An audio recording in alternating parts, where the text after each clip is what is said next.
Kuki militantsingna Chatthariba Hingsha asi Proxy war ni Haina khudakta Louthokkadabani Haina Cocomi na fongdorakli.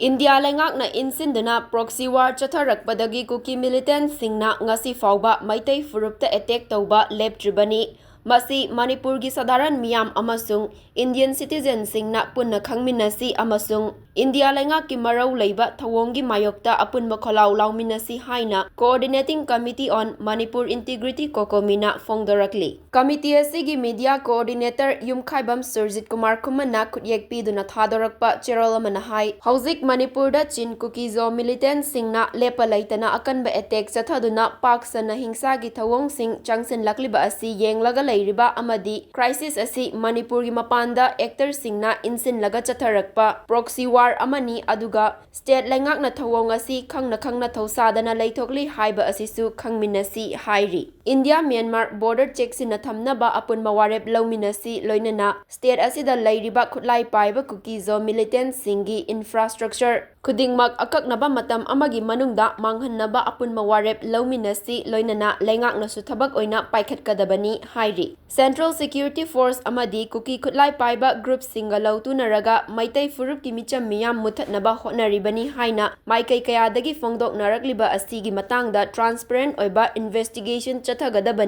ain kaina ngamkhai wangmadagi Manipurda changsinlakliba immigrant-sing logi wangmada mapan leibak singdagi khutsu khutlai amasung drug na chingba puthok pusin tawribasing amasung aingi wangmada popi tharibasing asi tumna manghannaba amadi Manipurda demographic balance mapung fana hanjinhannaba comprehensive oiba thorang paikhatlu haina miyam punna lauminarsi haiba wafam Cocomi gi cherol asida fongdorakli. India lengakna Manipurgi territory amasung demographic security compromise taunaba atamnana chatharakliba lalong sing amadi Kuki militant singbu saugatpa kanglub singna malemgi community da fongdorakliba semjin sajinba wafam sing miyam punna reject tauminagadabani hairi. Hauzik Manipurda leiriba crisis asigi matangda state asigi hanagi governor Anushya Wikena Manipurda thokliba irang asi mapandagi lonna amasung ain kaina changsinlakpa Khulai Paiba infiltrator singna achakpa maida gi haijinbagum henna kanchinhanbani haiba wafam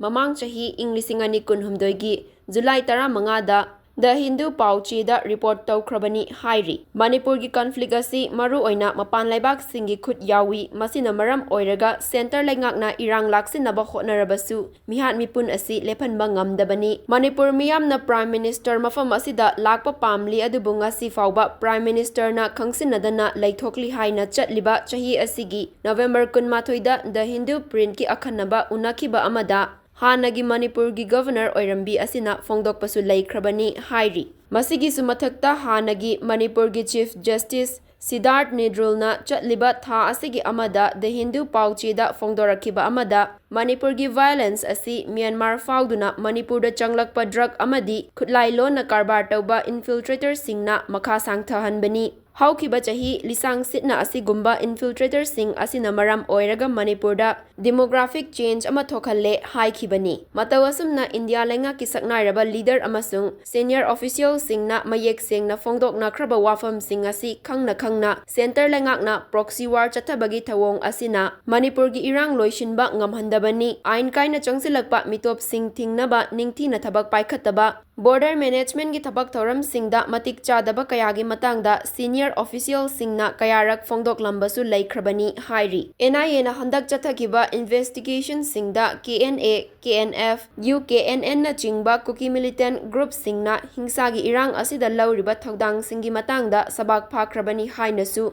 Cocomi gi cherol asida fongdorakli. Maramasina aikoi punna akanba kholauga loinana thengnaminaraba matamda Manipurgi tunglamchat kaihandana thamba ngamgani amadi state asigi miyamda justice piba ngamgani hairi.